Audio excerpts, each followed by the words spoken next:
Hello and welcome to the Xenothesis podcast. This is episode 47, in which we are discussing chapters 9 and 10 from part 3, Chkahichdahk, of book 2, Adulthood-Rites, of the Xenogenesis trilogy by Octavia Butler. My name is Richard Acton. I'm joined, as always, by my co-host, Michael Glinka. Hi everyone. It's been a while, Richard. Yeah, it's been a little while since we last recorded, right?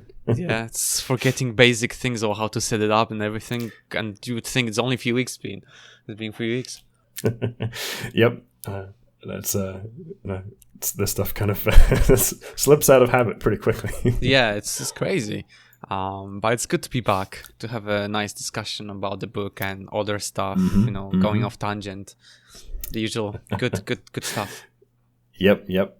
Right. So should we jump straight in with your predictions for chapter 9? Sure. God, it's been a while, but I thought at the time when we because we recorded like the chapters in consecutive manner, and so the last episode was released, but for us it's been weeks.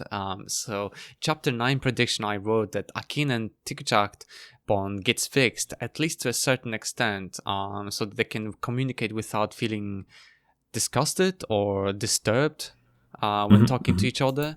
But it's still something's like not fully like there yet, and maybe I thought Akin's human maleness could be affecting it, his independent or something in him is sort of affecting this bond or their behavior. Yeah. Well, I mean, it does seem as though we do get a little bit of a fix to their bond, at least by the end of this first chapter. At least they're no longer like actively repelled by one another, I suppose. True. But the thing is, considering the fact that this is last 9 and 10, and there's one more chapter before we finish this part, I should have also thought that this might be, leading towards the end of this section, the whole Akin's issue with the consensus and the whole humanity having their own Agja. I didn't think of it at all. I wasn't certain what's gonna happen later on. Well, it's kind of a little unclear, right, if that was going to be something that would be resolved, or at least made progress on, like quickly or later on. So yeah, I can see why it wouldn't necessarily have been like top of your I thought this would be like, he's learning about the Oankali and there's gonna be some dark secret somewhere, and then he's gonna go back to, I don't know, in the last chapter going back to the Earth and be like, oh, I know about the Oankali, and become a proper messiah for the humans. But no, nothing like that. Okay, yeah, not really. No. No, nothing so simple. No, unfortunately. How can I say? I'm a simple man. But anyway, let's get to chapter 9 summary then. Sure. So after being forced to sleep, Akin wakes up to find no one around him. So as everyone would do, goes outside to investigate, if Dekhiaht or Dekhiaht are anywhere near, but just couldn't find them. As he was looking around, we get some description of the ship's features, like he described as the gentleness of the ship without any rough areas that Akin was used to in the jungle. Everything sort of available at the wave of hand, food, whatever, everything was perfect. And looking around, he saw the green limbs above him producing oxygen. It feels like he felt homesick because of his current environment. Well, Akin's a tough little nut, getting used to be walking around jungle now, being in the safe, sterile environment. Understood that he feels a bit out of place. And he then decides to check if there's any messages left for him. So he connected to the fax or,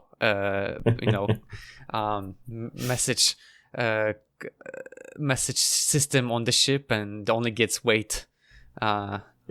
signals from the ship. So Akin waited. I mean, yeah, I thought this is interesting.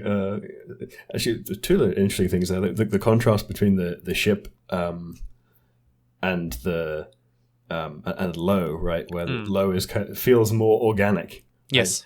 Ironically, where like the the ship itself feels sterile to him, but for us in previous context, it's always been cast as being fairly organic. Yes, basically you're surrounded by tissue all, no matter where you look.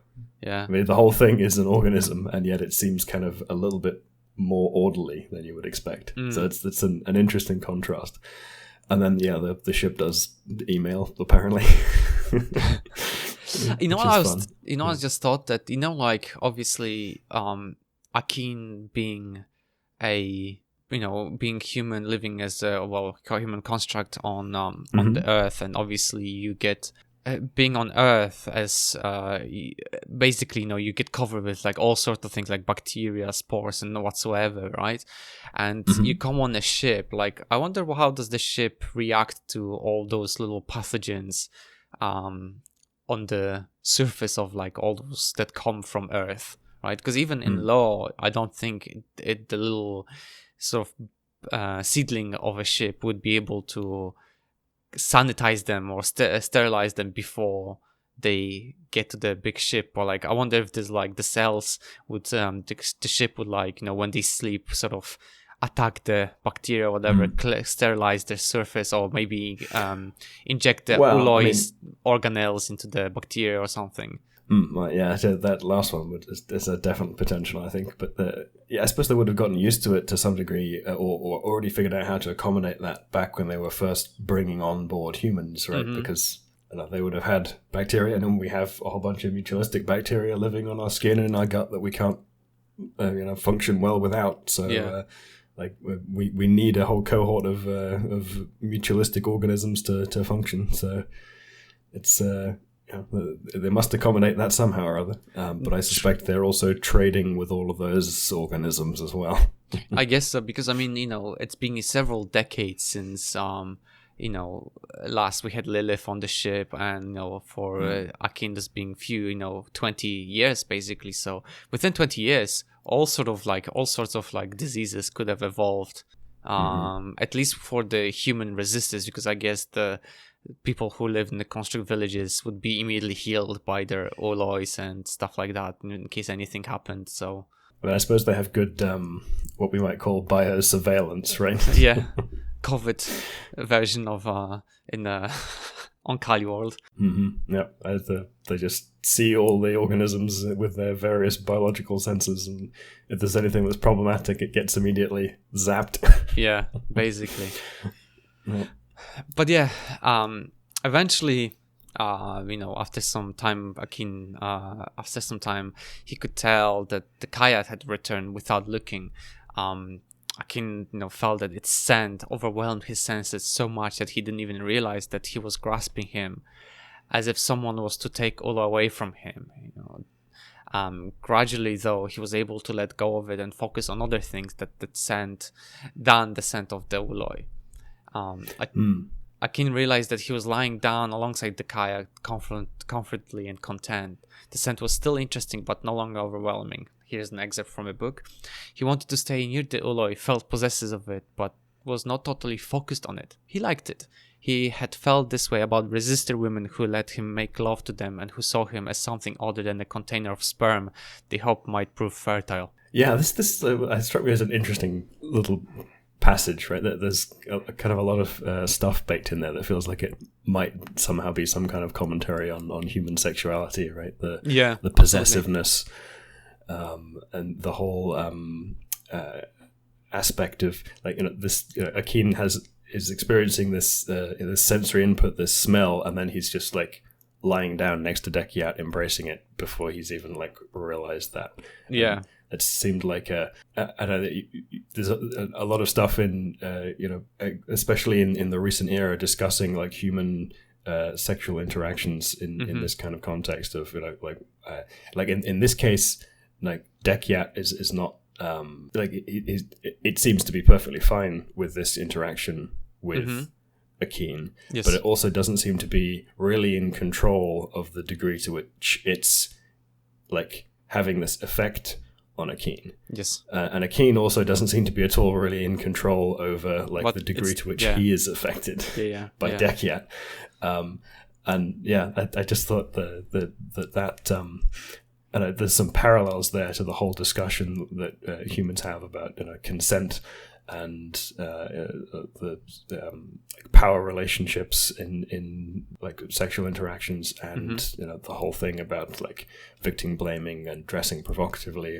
This no, absolutely analogy to that, and the kind of sensory, it's this sort of stuff where there's this kind of like interesting and nuanced commentary on these kind of relationships that I found.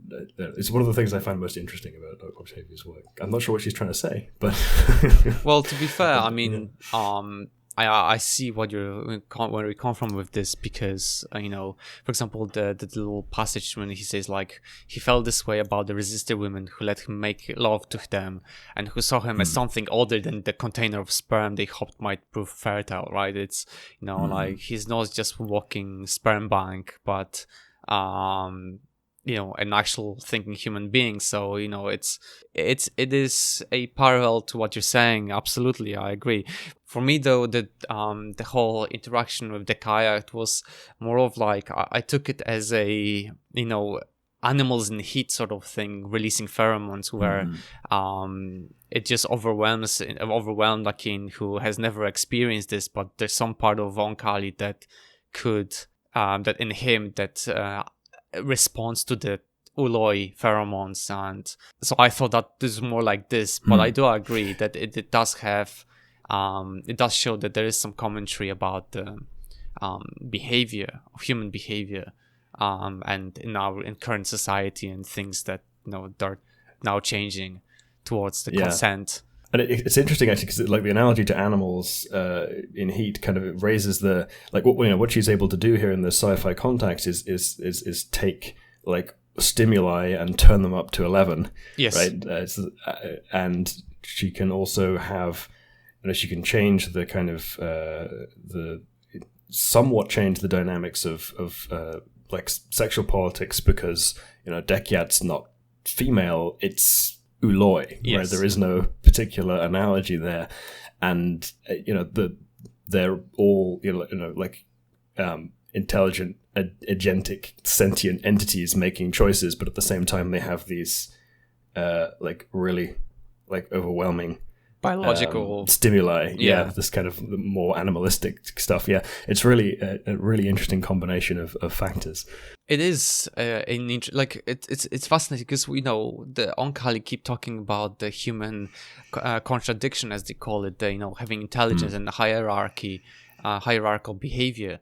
But the Oankali also, they have probably surpassing the intelligence of humans, definitely because they can, connect with each other, bringing brainstorming to another level, but also depending on this sort of biological stimuli that, as you said, are cranked up to 11 to ensure that there's a continuation of the Oankali sort of, let's say, bloodline or species as a whole, and two, that the trade and the gene exchange takes place. So it's not that they're like, I would say that the Oankali don't see it, but it feels to me that they don't realize that they're also a victim to their own biology, right? They the behavior they're exhibiting, it is still there, and it's very much animalistic from probably the ancient Oankali that the monkey level of Oankali, I would say, or even further down. It's you have this combination in the Oankali of what we've discussed a bit before about my thoughts on how their biology is in some sense more aligned with their conscious thinking on stuff, because they have more control over it. But at the same time, the other dimension of that is that Dekhiaht is not yet mature, right? That's true. It's in the subadult stage, so it doesn't really like know how to navigate its control over its biology, and it still has incomplete control over the stuff like its senses.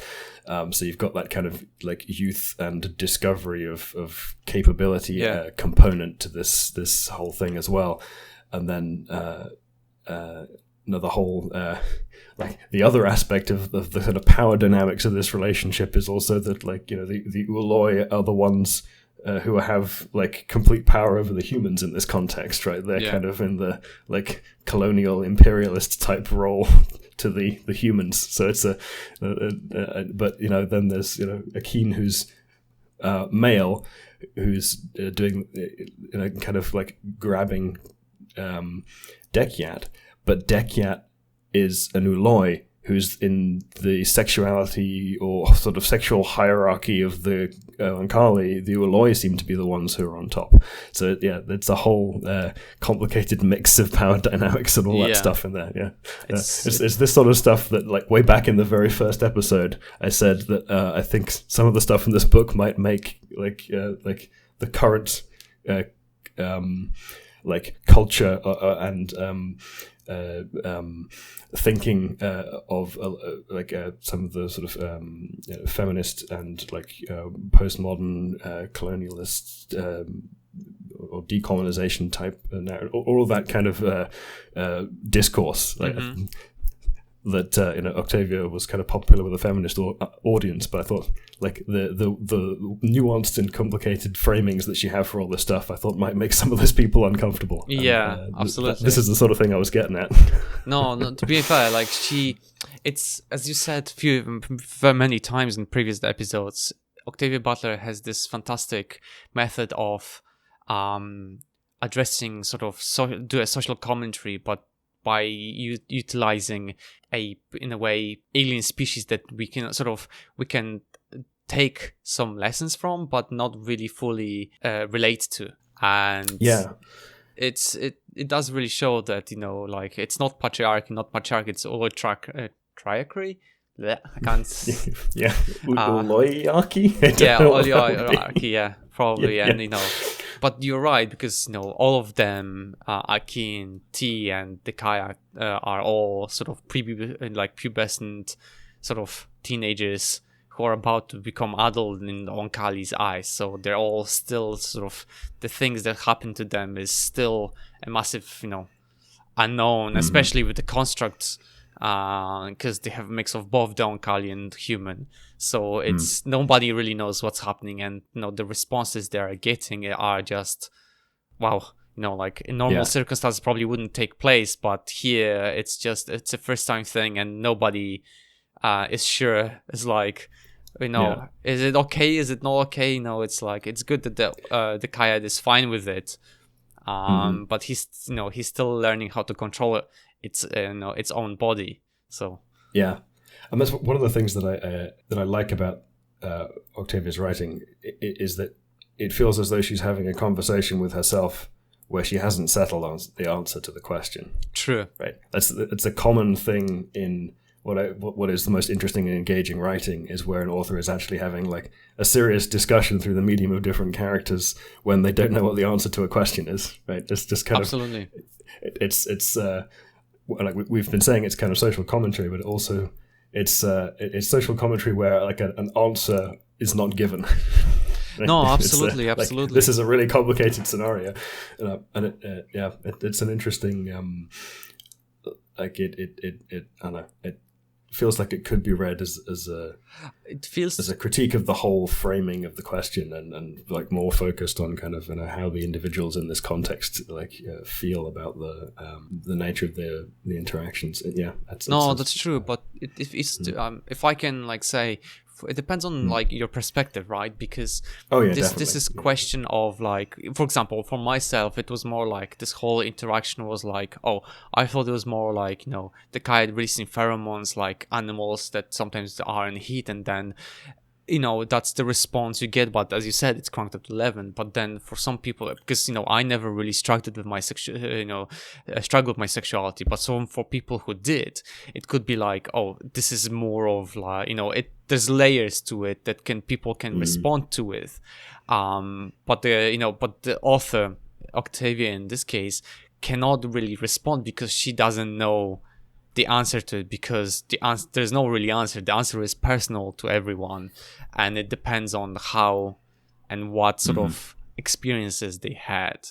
And it's an interesting aspect, especially when you discuss it and you think about it longer. It's like, it could be this and or it could be that, but at the end of the day, and you can come to very different perspectives on it depending on the cultural lens or frame that you come to this particular story with, right? I think you can read it very differently depending on which frame you're looking at it through. Yeah, absolutely. Always, I think a sign of an interesting to engage with text. Right? Absolutely. It does. I can imagine though. It does. As you said, can prove people being uncomfortable with maybe some conclusion they can come with from this sort of these passages. Because you can read it a number of different ways. If you read it uncharitably from a particular frame, then you will it can rub you the wrong way, or you can look at it in multiple. There's a whole bunch of different perspectives you could take on this and see it many different ways, and it's but and that's not just like this particular piece of the text, right? Oh no, there's multiple cases of it in the book. Yeah, it's all throughout. Yeah. But should we continue with the passage? So Akin asked if he will need constant readjustment, but in terms of the readjustment to his pheromone, to that smell or the sensory overload, but Dekhiaht declined. Akin would not do any work, and if it continued if he couldn't do any work if it continued like that. Dekhiaht was also there, and when Akin tried to reach him, he was stopped by Dekhiaht. Even though they were not mated, it was still important that Akin does not touch tea. And Akin tells Dekhiaht that he doesn't want to be bound to it, and Dekhiaht tells him that it can't bind him, that Akin is not constructed to be bound. In response, Akin tells him that as a kid, he was told that he will wander, and he's afraid that he won't have home when he becomes an adult. And this sort of is refuted by Dekhiaht telling Akin that law would always be his home. But Akin tells it that it won't be the same as for tea. And Dekhiaht seems to be very sure that Akin is not flawed in any way, and he is whole, and whatever he becomes, it will be complete. Whatever he decides, it will be all right. Akin tells them that there is one thing that seems right, even now. He was sure of it since he was a baby. He then sat up, but being in proximity of Dekhiaht made him crave for it. So he got off from the bed and platform and sat beside it, so he does not have to look at the ooloi. One thing before we move on to kind of that next section there, I'd thought about this before, but I forgot to put it in the notes. But this whole thing of Akin not being built to be bound, I think there's an interesting analogy there to I'm forgetting the word, male morphs in many species who have a function of leaving the main population and going out and finding mates in another group. That happens a lot of in predatory animals, doesn't it? Like lions and stuff like that. I mean, it's all over. You have it in ant colonies. You've got the flying ants that are a male morph that go out and find another colony. You've got the bull elephants wander around on their own. Naked mole rats have a morph that's a male that goes out and finds another colony. It's a fairly common feature. But this kind of wanderer, to use the word that's come up a couple of times in this book, mode, is a common thread in various biological contexts. Yeah. We've mentioned that a few times, I think, and I think actually even 2 episodes ago we actually talked about it in quite a detail, if I remember correctly, because I remember putting in the notes the Wanderer song from Fallout. Yeah. So that's why. No. But I think that had come up. It came up in kind of Akin's experimentation with the resistor women, I suppose. Yes. But this seems like a more explicit, almost like you were designed to not be part of one of the conventional Oankali thruples. Yes. Which is an interesting feature to have designed into him. It's what was the motivation for them to make him not be bound to a pair? Yeah. That's true. That's true. I mean, it's interesting because they say that it was the Oankali males that are supposed to wander. But is it the Oankali males or is it the construct that they were supposed to wander?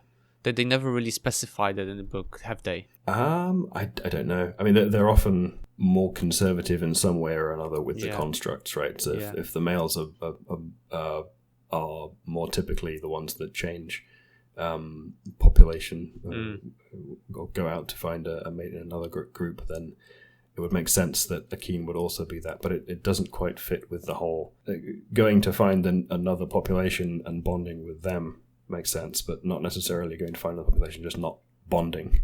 Mm-hmm. Right? It's an interesting addition to that. Or maybe that is part of their conservatism about construct males, right? Maybe they don't want him to bond, but that seems more risky than having him bond. I don't know. It's I haven't quite fathomed why they made that choice. Yeah, that's interesting. But yeah, so going to the sort of new section of this chapter is this excerpt from the book. Humans are freer to decide what they want, he said softly. The only thing they are, Dekhiaht replied. Yes, Lilith was not free. Sudden freedom would have terrified her, although sometimes she seemed to want it. The contradiction in humans was real. Akin wasn't sure what would happen to humanity if it was freed. Maybe they would finish off what they started before, or maybe they would evolve their intelligence beyond their hierarchical behavior and survival. Akin then asked Dekhiaht if it would come to Earth with them, but gets a no, because Chkahichdahk still doesn't know if it will be a male or female. But Akin tells the ooloi that it's not about mating, it's to help Akin with his work of establishing a new world for the Akjai humans.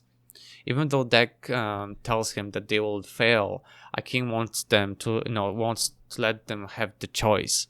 The same choice Oankali have the right to. He then went to and connected his tongue to T's neck through the connection, carefully explained and showed all he knew about the humans. He made them understand what the Oankali did to him during his abandonment as a child. He made the ooloi understand on an utterly personal level what he had suffered and what he had become to believe. And until he finished, neither could escape. But when he did, they both immediately left. Said nothing, just got up and left him. That's where the chapter ends. Yeah, that's another interesting and unique attribute of the Oankali, right? That capacity to almost like force empathy, right? They can make you see things from their experience of a situation. Absolutely, this level of sensory access, an interesting ability because we lack it, and it might be useful. I think it would be fantastically useful. I mean, if you could experience what people have experienced, I think a lot of things would not have take place anymore in our planet. Considering if you could experience someone's pain, I'm pretty sure a lot of things would have been solved very quickly. Yeah. To actually be able to inhabit someone else's standpoint, someone else's view, that's a powerful thing. Yeah. I guess let's go to chapter 10 predictions. So, I wrote that the wholeness of Akin and the experiences he accumulated while he was on Earth and between humans led to Chkahichdahk and Dekhiaht realize why he is the way he is, and why his mission was so important that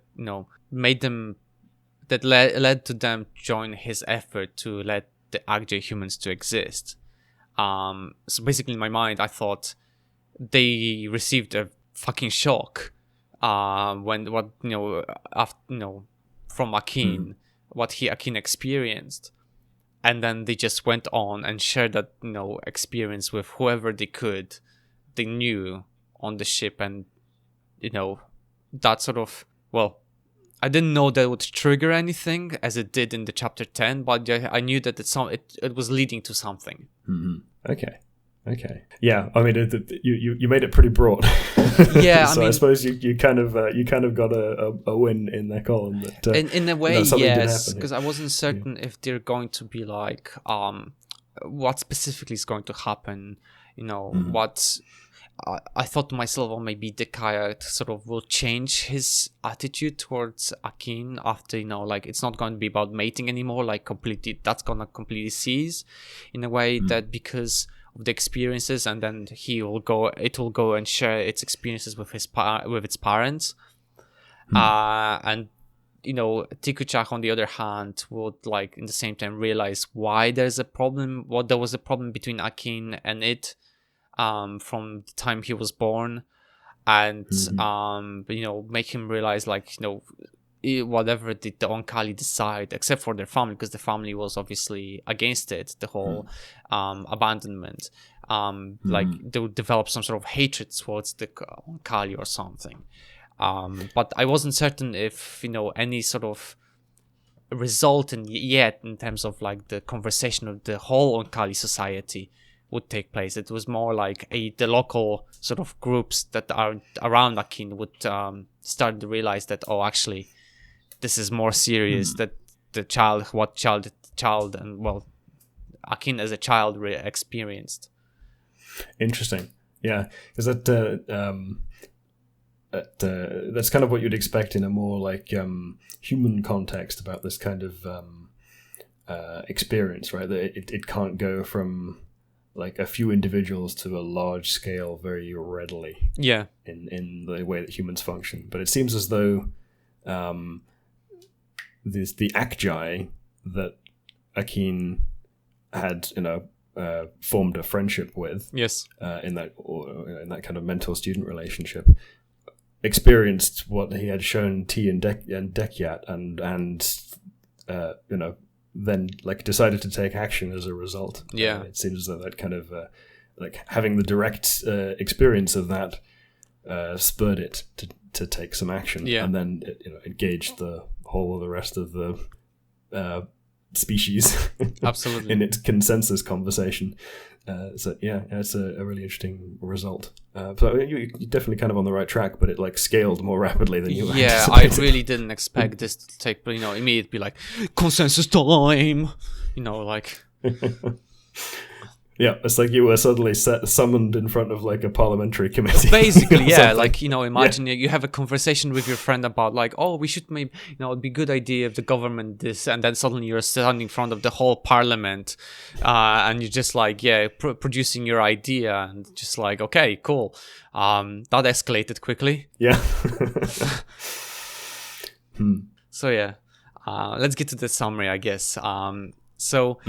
The Akjai ooloi that we've met before, who, as Richard mentioned, was the sort of had the teacher to student relationship with Akin, went ahead and spoke to the people in Akin's name, spoke in his idea of to have Akjai humans. It spoke through the ship, and the ship had signaled the trade villages on Earth. It asked for consensus and showed the Oankali what Akin had shown to Dekhiaht and Chkahichdahk. The initial reaction was refusal and objection, to the intensity of the experience, to the idea of experience of being from the child. But no one objected the idea of human Akjai itself. They were just basically, not even talking about this. They're just sort of like ignoring it for the time being.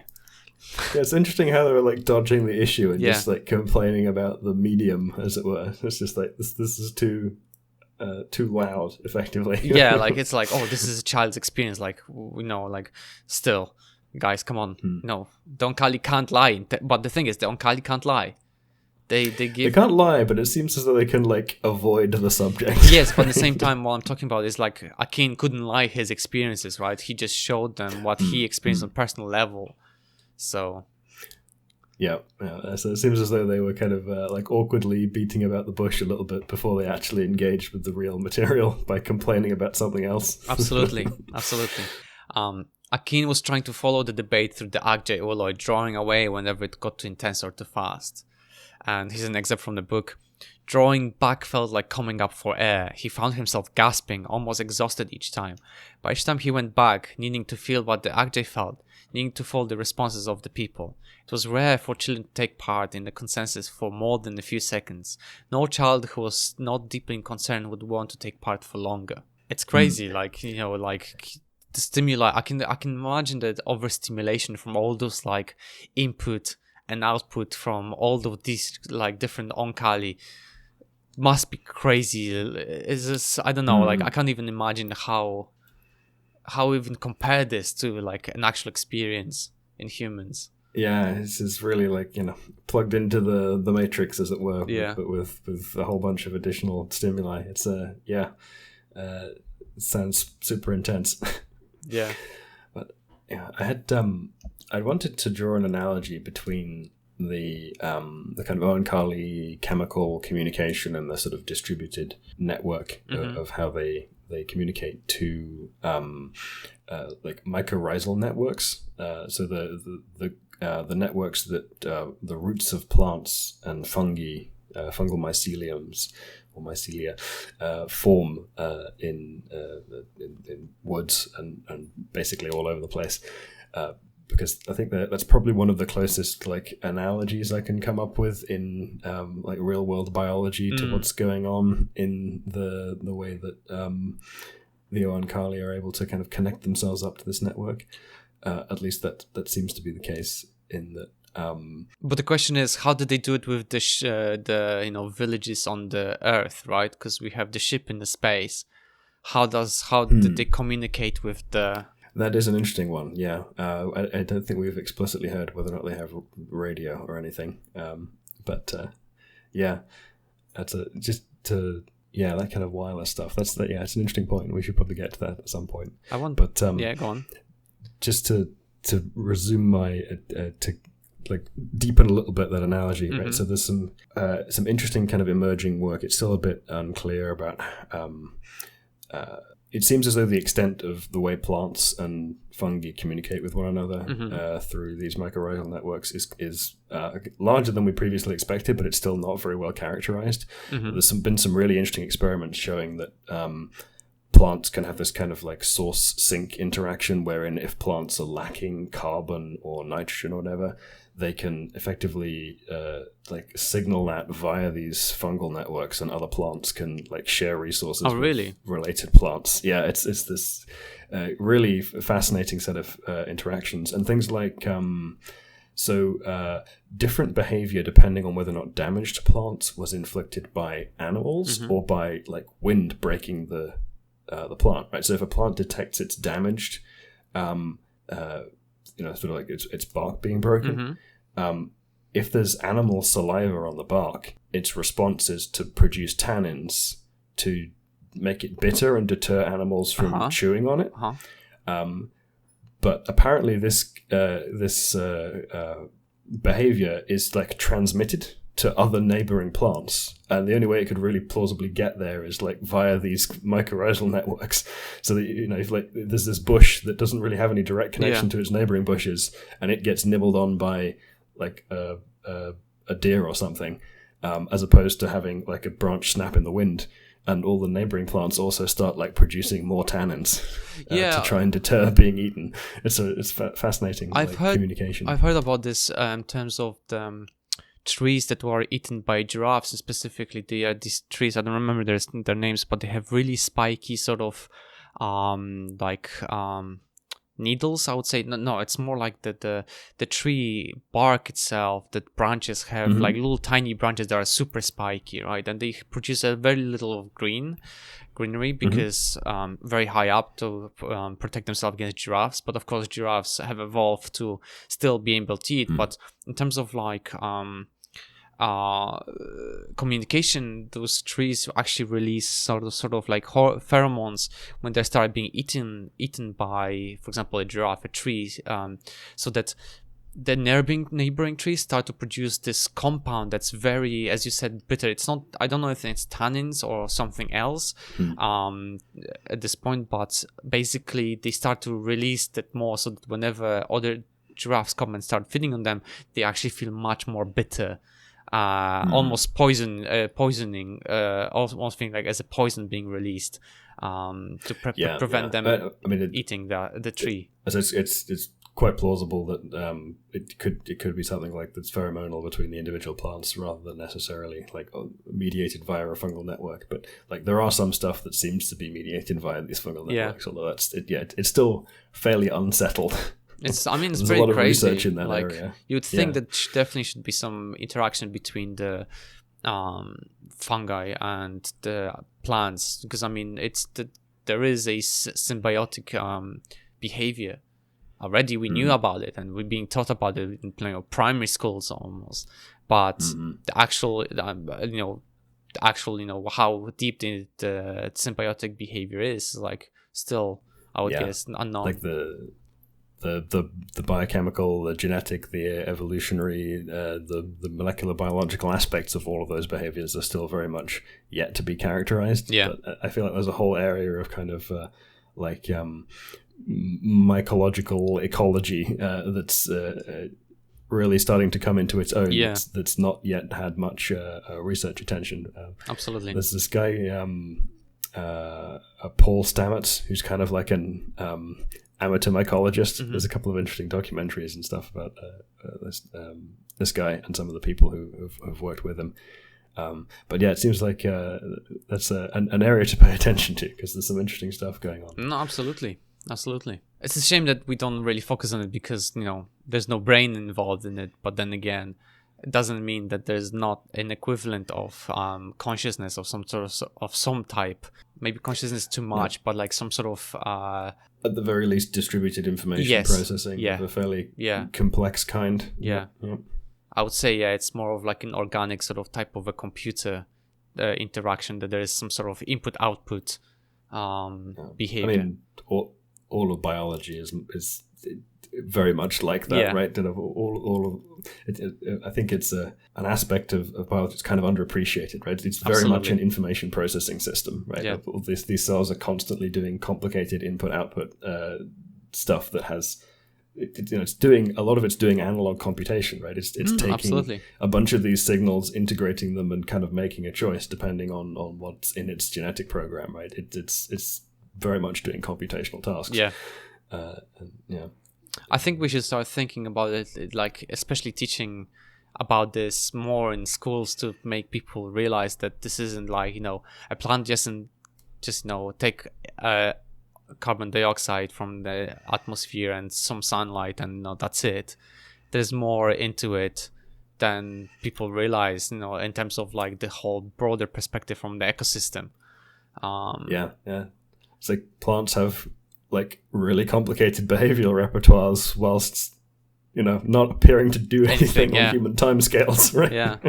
Like this is the thing, like this is the lack of appreciation, that a lot of things that we do take on a microscopic sort of level, that people are are not aware until we realize that there is microscopic events taking place, when after we discovered microscopes and stuff like that. So it's but I think this lack of appreciation is still taking place, right? Like, even though we know it takes place, and even, for example, for myself, I know that, quite in depth, the chemical and biochemical reactions that take in the cells, but because, we don't feel them or cannot really experience them except for the results of them, we don't really think about it, and it's sometimes hard to grasp your mind about around them. Yeah, I mean, that's probably why, to a significant degree, some of the scientific disciplines in that area have lagged behind in their uptake of actual people interested in doing the research in those things. Right? Yeah, because it's not been apparent to us that there's interesting stuff going on there. Absolutely, at a reasonable scale for us to think about and feel about and engage with. But we're starting to notice. Yeah. I mean, maybe one day in several hundred or thousand years, we will become like Oankali and be able to really sense the cell level sort of interactions into very more like personal level, and that would be very interesting. That'd be crazy too, like how quickly would the dynamic of human dynamic would change. Yeah, that'd be a really interesting modification to our subjectivity, having access to that kind of sensorium, I suppose that's the word I'm looking for. Yeah. But yeah. So as we were said, Akin could feel that Oankali were avoiding the actual subject, the actual humans. The reactions confused him, turning away, denial, revulsion. So he tried to communicate his confusion through the Akjai, Initially, the ooloi did not notice its communication being occupied by the Oankali, but when it did, it clasped Akin so that he would not be able to break the contact. It broadcast his bewilderment, letting people know they were experiencing the emotion of a construct child, a child too human to understand their reactions naturally, a child too Oankali and too near adulthood to disregard. The Oankali feared that the consensus would be too much for him, but the Akjai ooloi showed that it was protecting Akin, but that Akin's feelings must be taken into account. The Akjai focused on the adult constructs aboard the ship and pointed out that the human born among them still needed to learn about the Oankali understanding of life, that it can be changed but not destroyed, that the humans could be blended in. Akin was still learning. Someone interrupted, would giving them independent life not lead to the contradiction leading humans to their deaths? Many answered differently. They provided humans with long life, freedom from the disease, freedom to live as they wish, but they shouldn't help them create more life just to destroy it. But Akin responded to allow him and those who support him to do it, to give them tools to create a world much more difficult than Earth, so that by the time they've learned the skills to settle it, the contradiction would be less. Maybe they would evolve by themselves, but all he got was sensory equivalence of nothing, denial. He reached out again in this desperate struggle against the exhaustion taking him, telling the Oankali that they should look at the human born among them and realize that the Oankali did almost nothing for the humanity. As an excerpt from the book, if your flesh knows you've done all you can for humanity, their flesh should know, as mine does, that you've done almost nothing. Their flesh should know how the resistor humans must survive as a separate, self-sufficient species. Their flesh should know that humanity must live. He then stopped. He should continue, but it was time to stop because he thought that although he'd shown them enough, he would try again as an adult or try find those who would help against the majority of opinion. As he realized he was about to cut off, shielded by the Akjai, he felt confusion among the Oankali. Maybe he did reach some of them, especially the human-born constructs. Maybe made them think about their heritage. He would go to them in case the opinion went against him. But the Akjai ooloi told him to go to sleep. Still too young for all of it, and he will argue in his name. And when Akin asked why, it responded, "Because you're right," the Akjai said. "If I were a human little construct, I would be a resistor myself. All people who know what it is to end should be allowed to continue if they can continue. Sleep."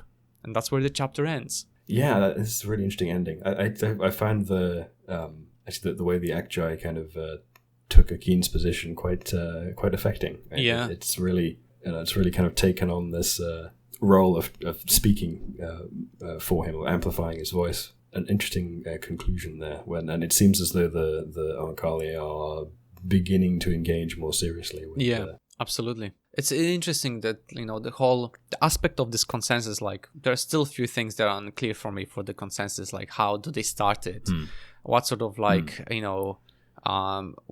what do you need to start like consensus? Because I mean, like if you want to have a parliamentary debate, you need to have a petition, I guess, and then have a representative, etc. But I wonder how how would happen, how does it start in Oankali type of thing? And yeah, it's interesting. It seems almost more again as usual with the Oankali, more biological. It's almost like there's a quorum sensing type deal, right? Where this issue is tabled, and if enough of them notice and pay attention to it, then it flips into a full blown consensus discussion. It's which is kind of like a petition, but less explicit. Yeah, right? It's and more kind of nuanced and multi-dimensional, right? It's not just like the petition, as it were, doesn't convey just that the number of people who are interested in the thing, but rather all of the opinions of all those people, the intensity of how they feel about it. It's an interesting dynamic.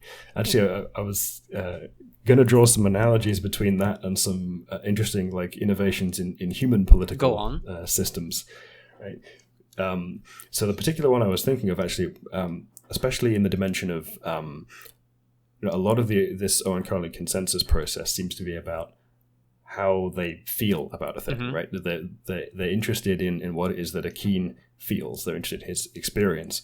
And there's a an interesting tool that's used in initial political consultations that's effectively for analyzing and collecting the sentiment of people about an issue. It's not about necessarily policy specifics, but rather like how people feel about it. So what the policy should be to reflect how they feel. Yes. Right? It's a different kind of consultation process to the conventional one. It's based on this tool called Polis, which can be found at pol.is. I think it was originally developed by a group focusing on democratic technologies at the University of Washington in Seattle. But it's been deployed perhaps, I think definitely most successfully in Taiwan as the VTaiwan platform, which I think has around about half the population of Taiwan. Which is the population of Taiwan is about 25 million people, right? So there's a huge number of people who've engaged with this platform in one capacity or another, which is impressive. Absolutely. And to go back to what I was, to analogize again to what I was saying before about it not really being a petition, but also like reflecting how people kind of feel about the thing and not necessarily just the numbers. Like the way that Polis works is extremely difficult to kind of game it by having like a campaign of people come in and push for a particular thing. Right? Effectively, all you do is like state your opinion about the consultation in a box, and then people can either agree or disagree with what you said, and then it uses some statistical methods. I think it's principal components analysis and k-means clustering to like sort of sort people into like little bubbles, so you get this impression of what different consensus opinions are on the subject. I see. And you get this kind of like visualization plot that gets you to like what the rough consensus is on the subject, like what it is that like most people will find agreeable. So you'd probably get this. Like age differences and then like regional differences on the opinion of certain aspect. That's very interesting. Yeah, so you can kind of see like the individual outliers, but you also get this. Very often the graphs end up having a particular shape, which is like the vast majority of people will agree with like this collection of sentiments on this issue. Gotcha. Which is really interesting because it's this method of finding a rough consensus, and then what the next step of engaging with this process is you get all the stakeholders pertaining to that particular like policy question in a room and focus on solutions that meet the rough consensus that was decided by the Polis framing. So it's a really useful place to effectively to start, right? Because if you try and start having like discussion with the stakeholders before you've gathered what the rough consensus is, then you end up dealing with all of the polarized positions at the extremes, and it becomes an unproductive conversation. Whereas if you already have what the consensus is, then you can engage with actually producing something that works for the consensus, which is a fascinating approach. It's involved with this whole kind of notion of increasing the bandwidth of democratic engagement, which is a phrase that's used by Audrey Tang, who is Taiwan's digital minister. The best girl. She's, technically, effectively you say that because I've mentioned her before. Yes, I do say that because you've mentioned her many times, and I've listened to her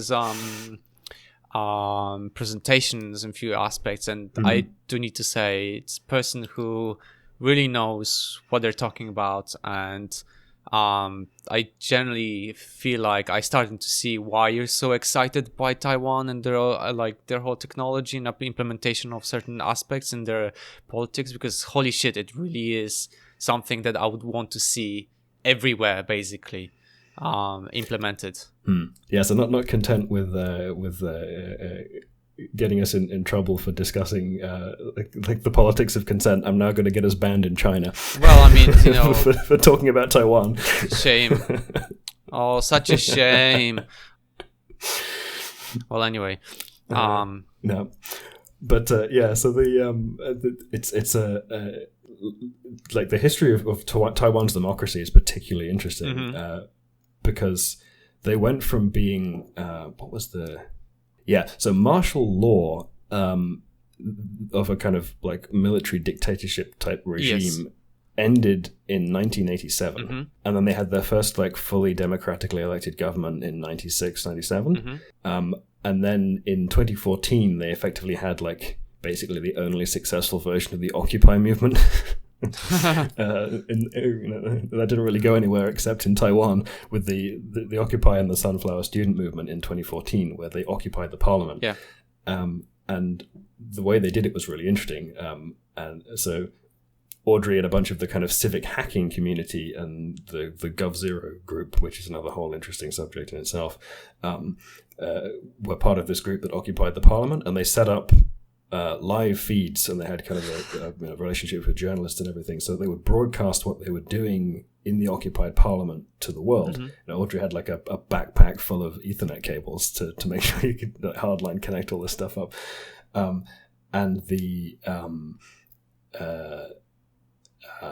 So that, they were basically just engaging with like discussions with the members of parliament who were in the parliament they were occupying about what kind of policy reforms they wanted to see, and they were having a very kind of like peaceful protest movement, and it was very obviously a peaceful protest movement, which made it difficult for the police to engage with it because they were broadcasting it live. And it turned out very well, right? And Audrey then went on to be kind of what they call reverse mentoring some of the ministers in the Taiwan government, and I think it was following the successful electoral victory of the DPP in 2016. And then eventually became a minister, right? She's now the technology minister, or minister without portfolio, who kind of does all these interesting projects to like bring technological innovation and integration between different government departments. It's crazy. It's honestly, it's fantastic to like. You can probably tell, like, I'm super hyped about the way this has worked out. I know, absolutely, and I understand it fully. Like, we need more people like this. That can show the all sort of people who like the lack of knowledge on technology and stuff like that, and more to be introduced in all the countries, democratic countries. Really need to follow up with Taiwan's like democracy ideas, because it really is something that we countries that are supposed to be democratic are struggling quite a lot with. Yeah, it's very interesting if you look at the direction and magnitude of change in democracy indices, right? So if you take a look at the like the democratic or the democracy index page, and you look at Taiwan, and you look at all the other places that we think of as having like really good democracies, like all of the Scandinavian countries and like New Zealand and a few other spots.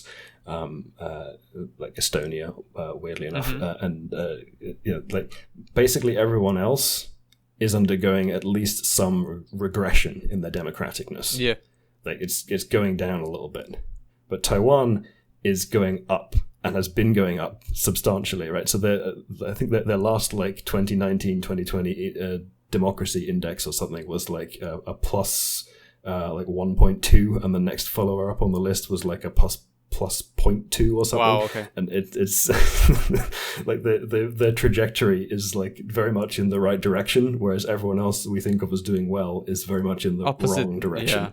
Yeah. Even if Taiwan hasn't like quite they became a full a full democracy according to those ratings relatively recently, and then like they've been increasing seemingly since. So they're not like perfect, or they've not gotten to we don't expect perfectness, yet, but still. Yeah. It's genuinely very impressive, and I'm super excited about the way they're using technology in their democracy, because it's an area that like it will. It has to happen now. Really fucked up. It has to happen now, because otherwise, like it's going to be always too late, and there's going to be something always from. It needs to be starting to be introduced now. That the whole idea of technology is part of our lives now. We cannot escape it. We have to move on and just absorb this while we can. And the way that they've got kind of mainstream integration and acceptance of this stuff is really impressive, and the way that the rest of the government apparatus in Taiwan has engaged with the technology. Like, I mean, when you contrast like the like the worst clips of how the U.S. Senate engaged with like. Oh God! It's just like, like how do I fix my iPhone to Mark Zuckerberg type stuff, right? All that. Like the worst possible version of that. Like they're not actually quite as bad as that, but like it's not much better, right? And then you've got the like.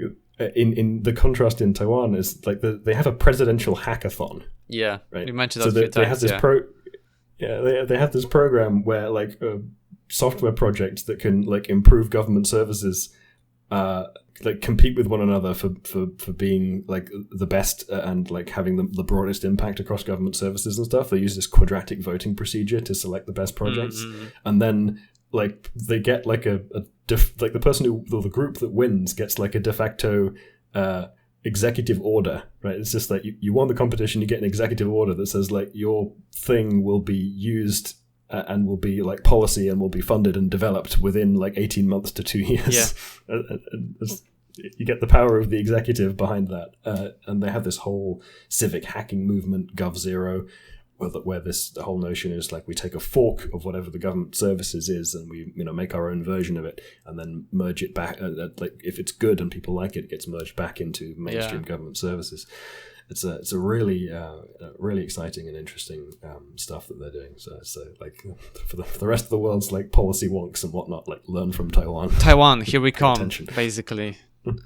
No, but honestly, in all seriousness, it's fantastic, and those things need to start being introduced in other countries because part of technology that we live with is literally, we take it for granted, but we really need to realize that it is part of our lives, and we need to start thinking about it in more serious aspect than just funny video on TikTok, right? Type of thing. Yeah, so all of this technology has profound political implications. Yeah. It affecting some of the most important aspects of our political settlement, the freedom of speech and expression, and all of these relatively deep issues, but also like the ability to significantly impact on like mundane day-to-day quality of life things, right? There's so much scope of effect that technology has on our lives, and yet our governance of technology is like completely behind the curve at this point, right? And most of the kind of ills that we have of the kind of abuses and the problems that exist with technology arise from a lack of successful governance of that technology. Absolutely. Right? It's a lack of engagement with like what should the rules of engagement be for these things, right? And many of the solutions that are proposed, or supposed solutions that are proposed by many of our governments in Europe and America and other aspects of the West are just ill-informed, right? They're trying to fix the problem, but they don't understand it, so they're probably going to make it worse. Yeah, I mean, it's like you have to pay attention to the way that the thing actually works. It's no. I know. You need someone like Audrey, who has this really amazing ability to communicate this stuff. She has a really interesting backstory. She's actually she's trans. And when he at that point was leaving school, she left school at like 14, because she was basically wanting to work on like writing academic papers and stuff.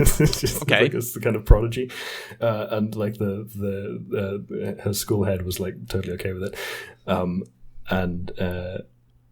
Then she was like a hacker on the Perl 6 virtual machine implementation, and had a whole really interesting kind of engagement in the open source software community, and then transitioned to this whole like government and activism stuff. And so someone with kind of like prodigy level intelligence and a really deep understanding of technology.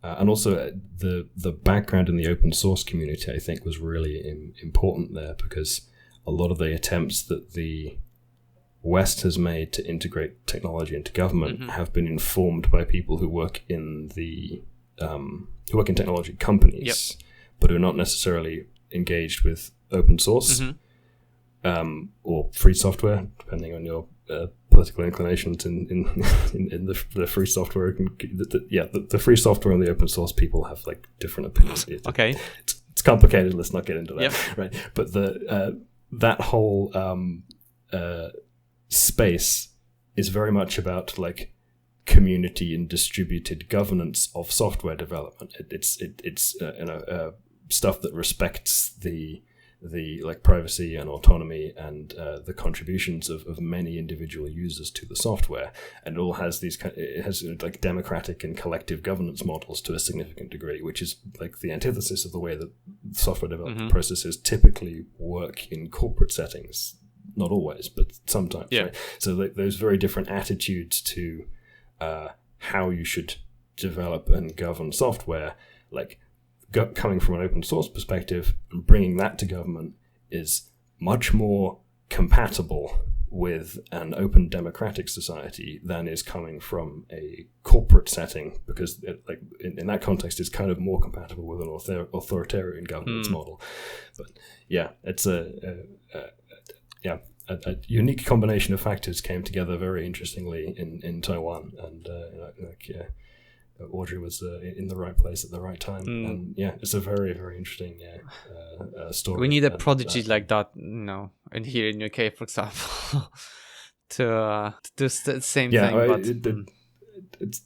I think it's like I want to give like Audrey due credit, but it's not just of course, not just her, yes. Right? It's like she had a really she had fertile soil, let's say, to plant the seeds of this growing, and we need to pay attention to it and try and replicate it.